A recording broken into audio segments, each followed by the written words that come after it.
ایک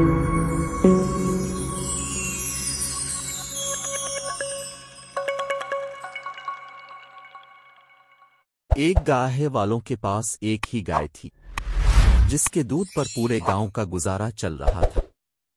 ایک دن گائے نے ٹینکی میں سر پھنسا دیا۔ اب ٹینکی بھی ایک تھی۔ لوگ پریشان ہوئے کہ گائے کو بچاتے ہیں تو ٹینکی توڑنی پڑے گی اور ٹینکی کو بچاتے ہیں تو گائے کا سر کاٹنا پڑے گا۔ ساتھ والے گاؤں میں ایک شخص کی عقل مندی کے چرچے تھے۔ فیصلہ ہوا کہ اسے بلایا جائے۔ اسے لانے کے لیے خصوصی گھوڑا بھیجا گیا۔ وہ شخص گھوڑے پر سوار ہو کر آیا۔ اس نے گاؤں والوں کو مشورہ دیا کہ گائے کا سر کاٹ دیا جائے۔ سر کاٹ دیا گیا، لیکن سر ٹینکی کے اندر گر گیا۔ اب ٹینکی سے سر کیسے نکالا جائے؟ اس نے مشورہ دیا، ٹینکی توڑ دی جائے۔ گائے بھی ذبح ہو چکی تھی اور ٹینکی بھی ٹوٹ چکی ہے۔ وہ عقل مند صاحب تھوڑے سے فاصلے پر کھڑے روئے جا رہے تھے۔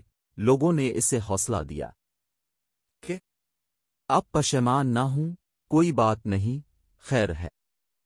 گاؤں کے ایک بندے نے ہمت کر کے پوچھ لیا کہ ویسے آپ رو کیوں رہے ہیں؟ عقل مند صاحب نے جواب دیا، میں رو اس لیے رہا ہوں کہ اگر میں نہ ہوتا تو تم لوگوں کا کیا بنتا؟